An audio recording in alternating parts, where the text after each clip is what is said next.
What's up, guys? It's your boy Dark Sage back with another video, and today we finna be doing what if Deku was the reincarnation of Nagisa and Karma, part 1. But before we get into the video, make sure you guys like, comment, and subscribe because it'll help a young dude out. But we won't talk about that.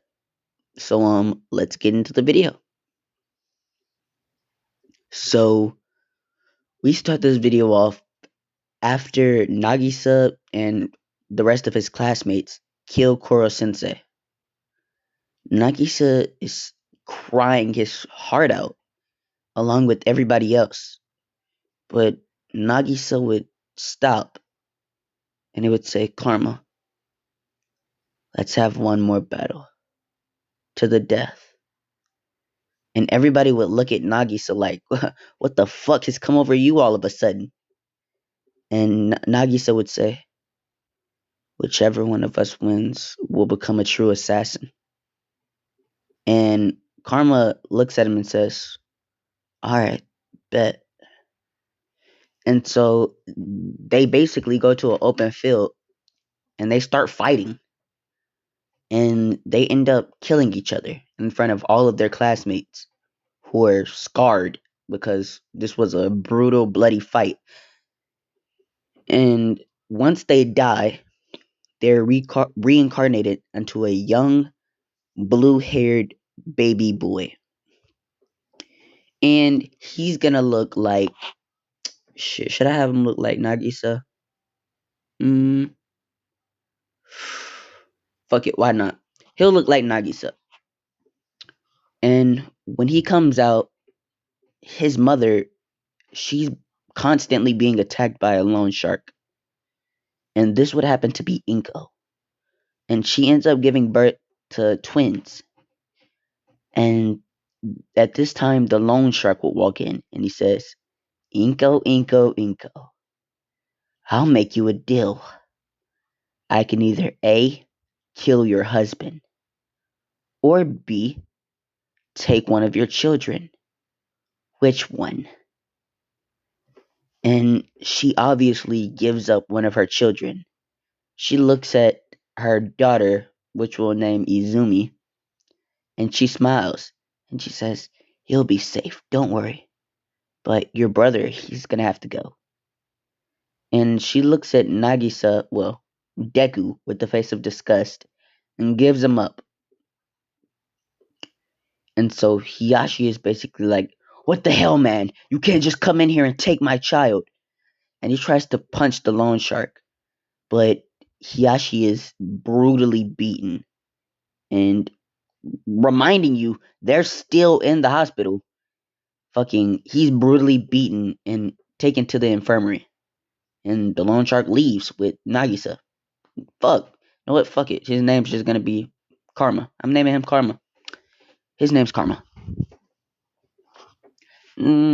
Nah, not yet. His name would be Deku right now. So the loan shark ends up taking Deku to some type of camp. And he places him in there with a bunch of other children. And these children are all babies, just like him. And one by one, over the years, these kids are tortured, beaten, and trained to be pure assassins. And over the years, they only leave about 20 of them left. And this is when Deku is 4 years old. They take the 20 children to a quirk doctor. And they look at their quirks. Most of the kids have pretty useless quirks, except for 3 of them. Deku, he has the ability to summon any weapon of his choice, including armor. If he can think of a weapon or a suit of armor, he can form it, and it'll be his. But if anybody else touches it or wears it, or tries to use it without his permission, they're going to die. And the other 2, shit. We'll just say, oh no. Oh no, shit. We'll give them fucking firebending. Why not? We'll say they were twins. They got firebending. And so after they hear this, fuck, I almost called him Naruto. Deku's eye, it would shine light blue. And they'd say, what the hell? And it would start to form a pattern in it. Hold on. Hold on, y'all. Alright, I'm back. Yeah, but Naruto's, let's say, right eye looks like the top eye on the screen. And he starts to scream. And his left eye would start shifting until it looks like a clock. And everybody would be looking at him. And they'd be like, what the hell? And then time would stop. And Deku would look around. And he'd see a big ass clock in front of him. And the clock will start talking to him. But it'd start taking the shape of something else. And he'd say, what is that? And he would walk over and touch it. And it would take the shape of a small clown. And it would sit on his shoulder. And it'd say, hi, my name is Mr. Stopwatch. And Deku says, stopwatch? What what are you used for? Why are you here? Where am I? What's happening? And Mr. Stopwatch would say, well, kid, I'm one of your visual powers. I can basically stop time for a certain amount of seconds. And at this rate, you can only stop it for about 15. So you got about 10 seconds left. And Naruto would say, well, not Naruto, shit. Deku would say, what's with my other eye? And he'd say, that will let you summon any weapon you want. Any weapon you can think of, you'll have it right in your hand. Well, or on your body. But that's not important. What is important is the fact that you're about to be snapped back into reality. And this is when time will unfreeze and Deku will pass out. So once he gets back to the fucking camp, he sees that there are only 3 of them left. The firebenders and Deku. And he would look around and he'd say, hey twins, where are everybody else? And the twins would look at him and they would say, they, they were all killed for no reason, just because they had lame quirks. And Deku says, what? They were killed. And the twins would start crying. And a guard would bang on the door and say, shut the hell up. And Deku would get up and he would go over to both of the twins and hug them. And he'd say, we'll make it out of here. I promise. Time skip. 3 years. Deku is now 7 years old. And since he was 5, he's been going on missions after mission after mission, just killing people for no reason at all. It's only to please the sick bastards in charge of the camp. And at this point, Deku has no fucking compassion towards anybody. He doesn't care anymore. Hold on, y'all. Alright, y'all. I'm back. But as I was saying, Deku no longer shows compassion towards anybody. And he doesn't care anymore. In fact, he enjoys when he kills people. He laughs and he smiles while he does it. And this eventually started to creep the twins out. And so they ended up committing suicide because they couldn't take it anymore. They hated the killing. But they hated to see Deku like this even more.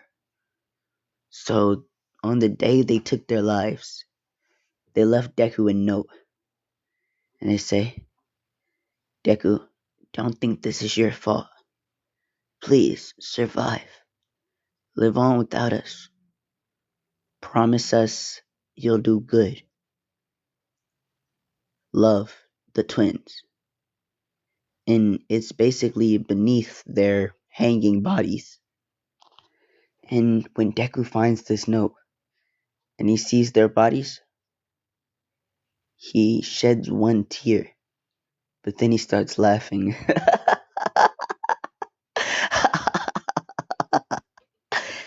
They were weak. That's why they committed suicide. And he walked out. And at this time, it would be time for Deku's daily torture session. So he would end up having to try to run away because he knew that they were going to try to kill him this time. Because they didn't want to save any of the assassins. Because they thought all of they thought all of them were failures. And so this time, they chased Deku with guns and knives and any weapon you can think of, trying to kill him.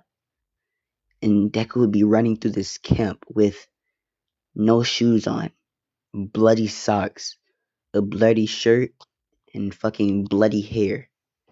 He'd look like this.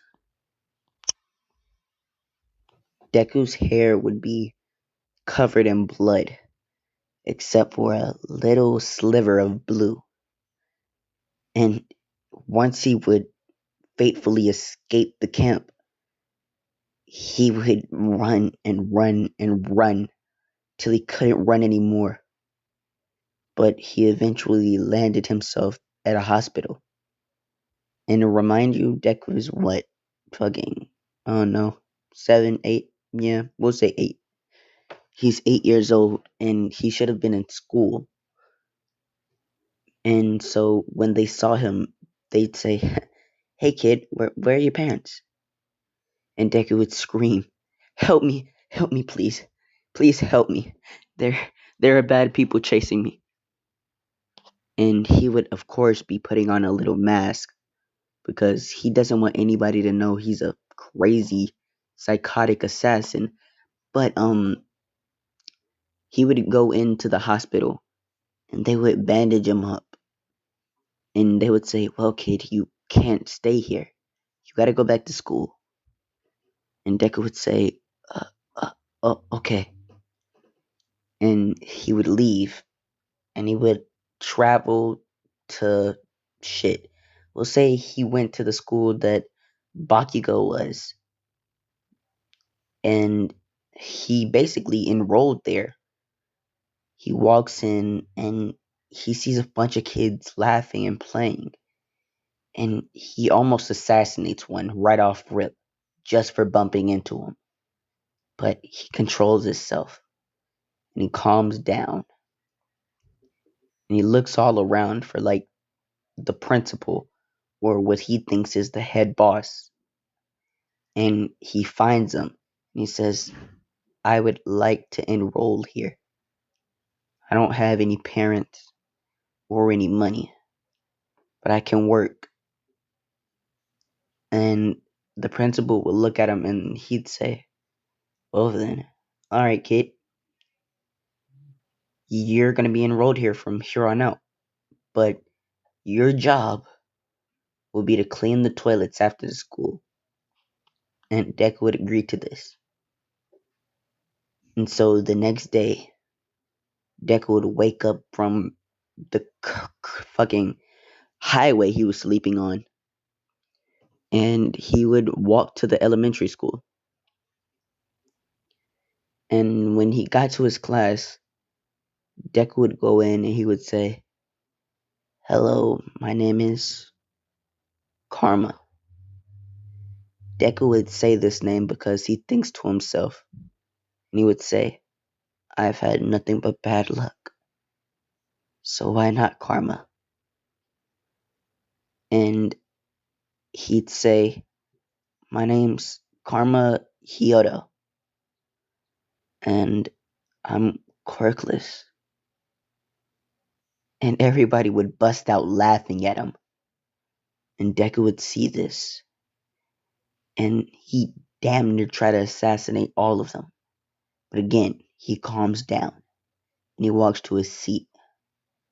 His seat would happen to be right in front of the main bully of the school, Bakugo. And Bakugo would be kicking at his chair, calling him a loser, and doing everything possible to get on Deku's nerves until the bell rings and it's time for them to go home.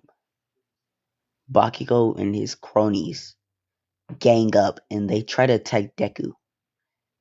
And one of his cronies would sneak up behind Deku and hit him on the head with the wooden plank. And Deku's mind would shake and he'd pass out while he's laying there unconscious. His body is beaten, but Deku is somewhere else. And he sees a school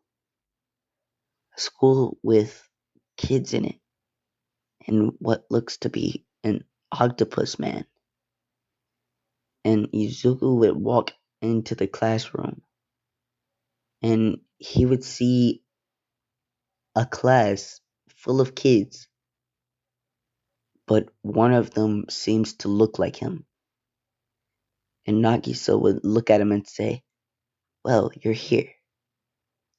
And everybody would be like, "Nagisa, who is your friend?" And Nagisa would say, "Well, guys, this is me and Karma's reincarnation."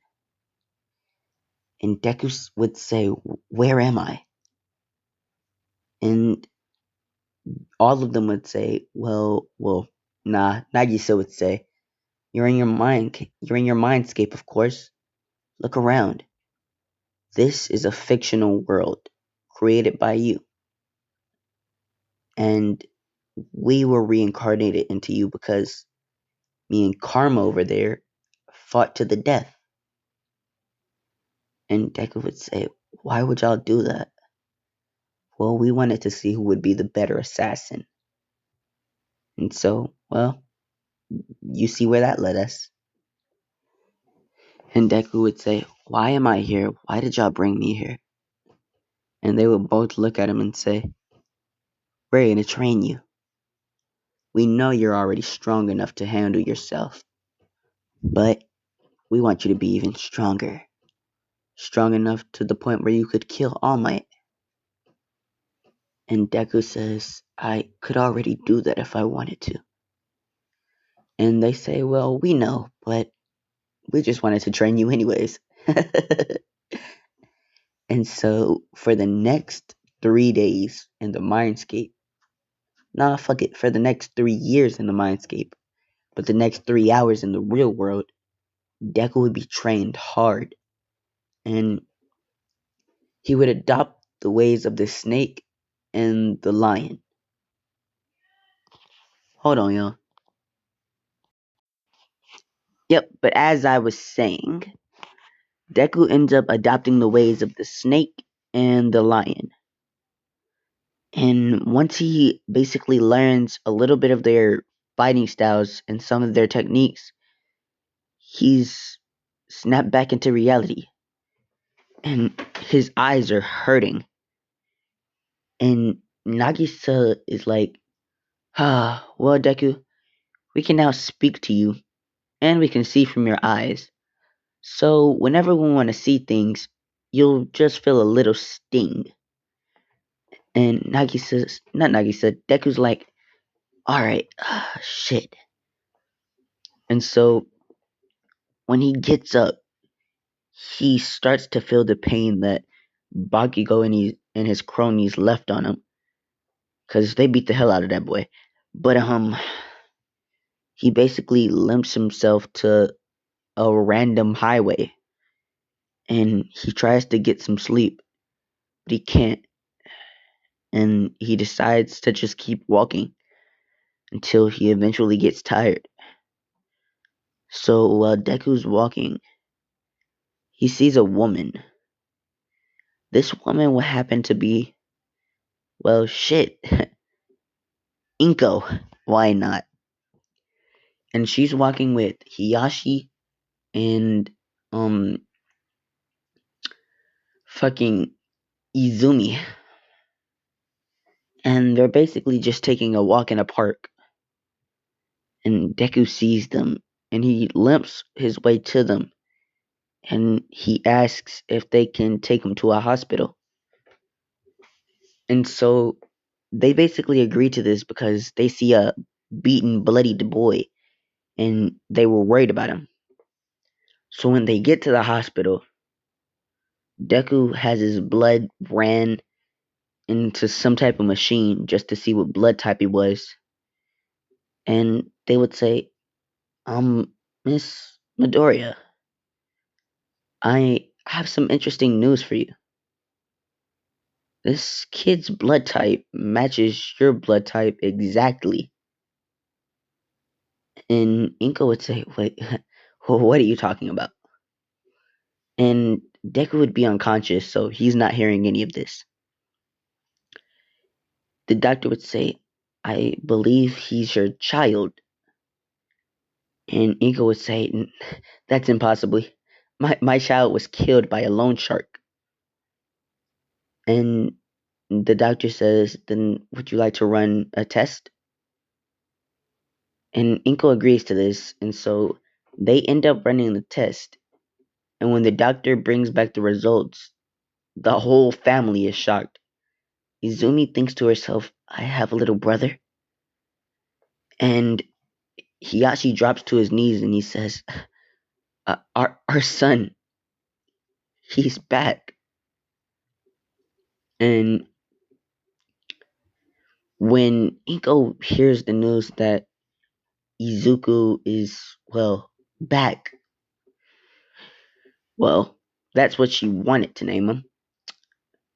She starts to panic a little bit because, well, she thinks the loan sharks are coming back after her. And when Deku wakes up, he can visibly see that the woman that just saved him is shaking. And he says, Miss, what's wrong? And she says, it's your fault. It's your fault they're gonna come back after us. And the doctor says, kid, this is your mother, Inko Midoriya. And Deku looks at her, and he's glaring at her. And he says, you gave me to those people? You let them torture me, beat me, and, and let them make me kill people? All for what? Money? You bitch. You're shaking for what? You think they're gonna come back after you? Well, newsflash. I'm going to kill all of them. But I should start off by killing you. For your sins. All of the sins you have committed. They should be judged. Damn bitch.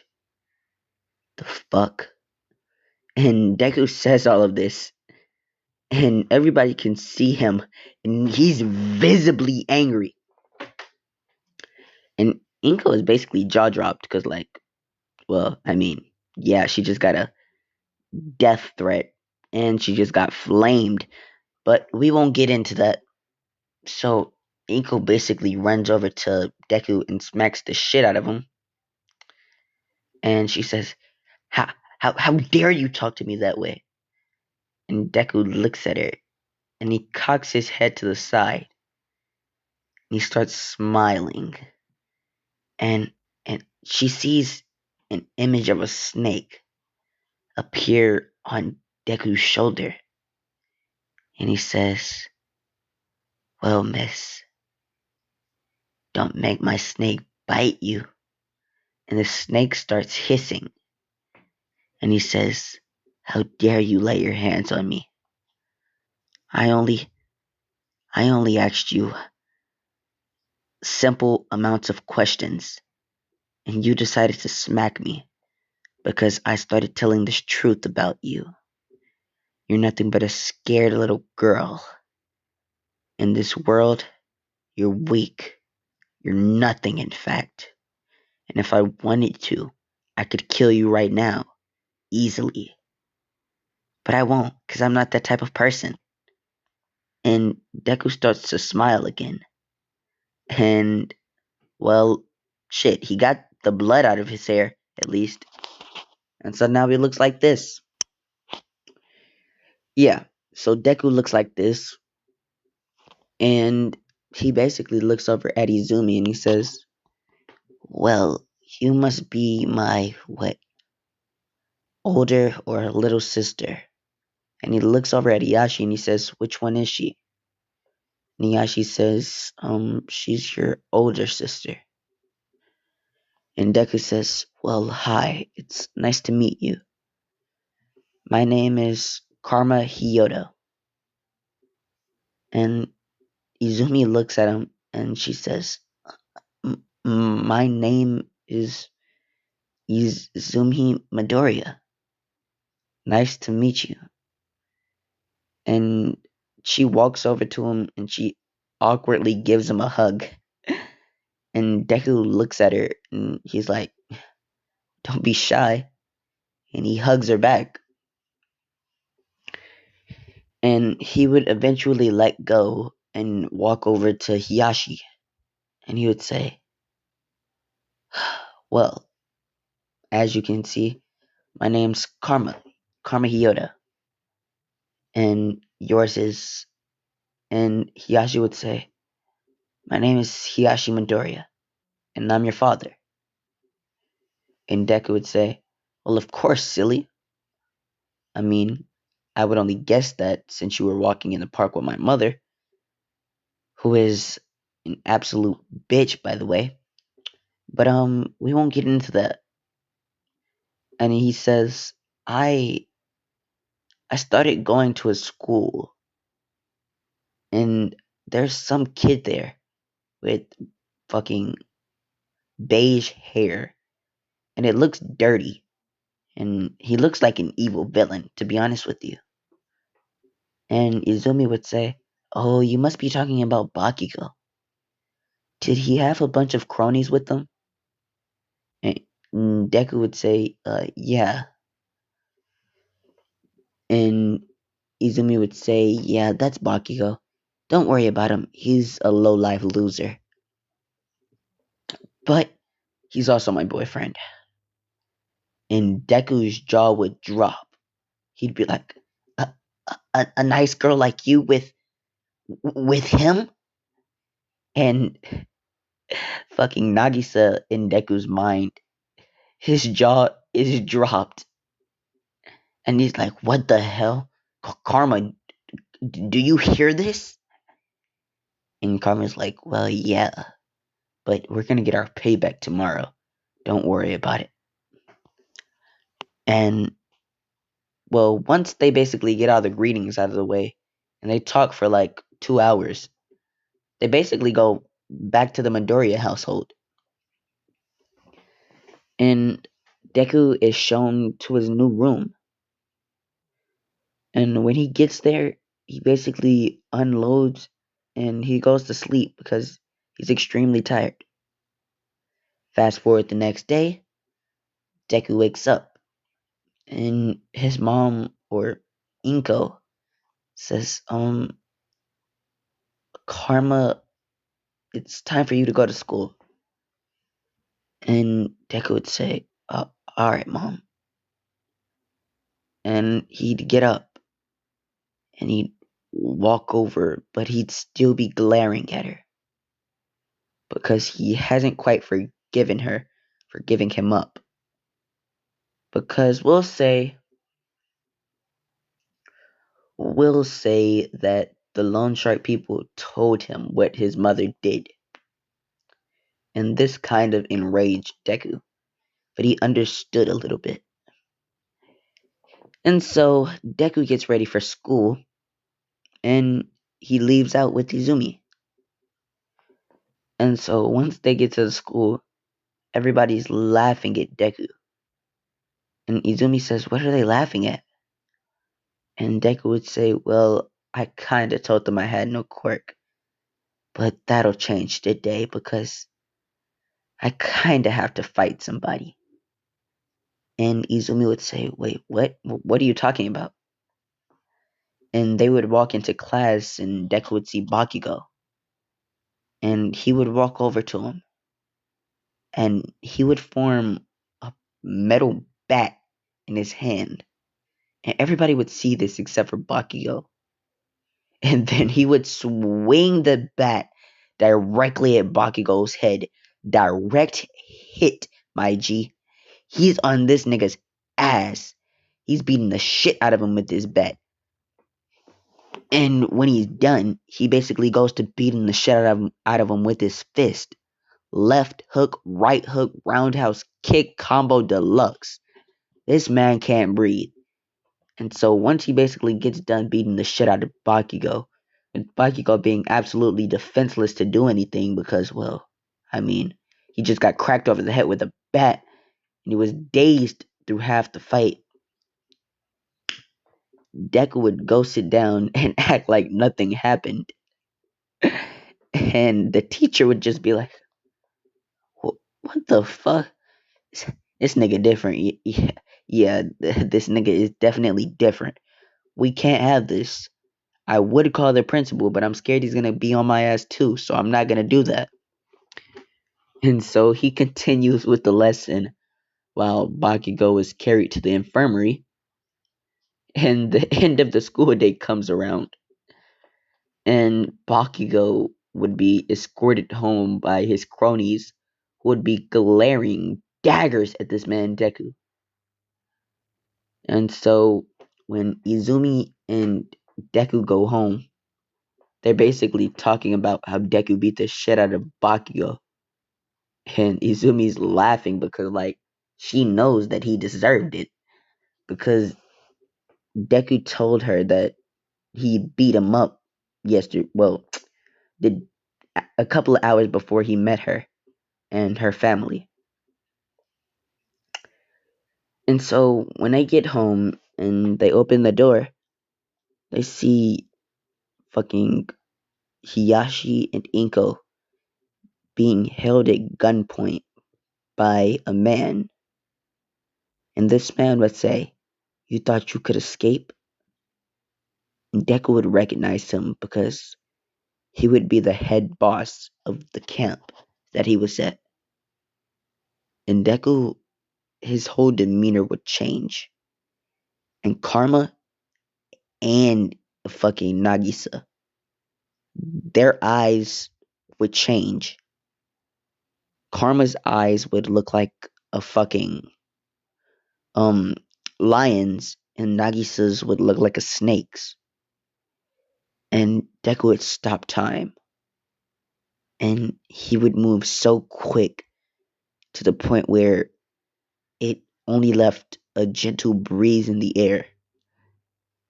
And he'd get behind the man and he would cover his eyes, make the man fall back, and he would stab the man in the throat 5 times. And then time would unfreeze, and the man would be lying in a pool of his own blood, gagging because he can't breathe. And Deku would say, "Well, now that that's done, there should be 3 more men that I have to kill, unless the guards come after me as well. But we won't get into that." And so Inko and Hiyashi basically question him on why, well, Inko already knows why that man was coming there, but Hiyashi doesn't. He wants to know. And so Deku basically explains the fact that all of his friends at that camp were killed or committed suicide. And Deku was basically beaten, tortured, and forced to kill people there. And after a life of killing people, he eventually got used to it and he started to like it. And he'd end up going back to the camp, but he knew that they were going to try to kill him. So he ran away. And he would explain this to Hiyashi and Izumi, and they'd be shocked that fucking Inko would send him to a place like that. Um, Izumi always thought that her brother was just sent to an orphanage, but now that she knows, she holds a little bit of a grudge towards Inko. And so once Deku's done explaining, Hiyashi and Izumi run over and they hug Deku. And they apologize for the actions of Inko. And Deku says, "No, it's okay. And I forgive her because I know she only did it to protect you." And he looks at Izumi and he says, "Well, now that this man is on the ground, basically dead, I think we should clean it up." And so they end up cleaning up the body and dumping it in the garbage. But I'm gonna leave it off here because I'm kind of tired. But yeah, bye.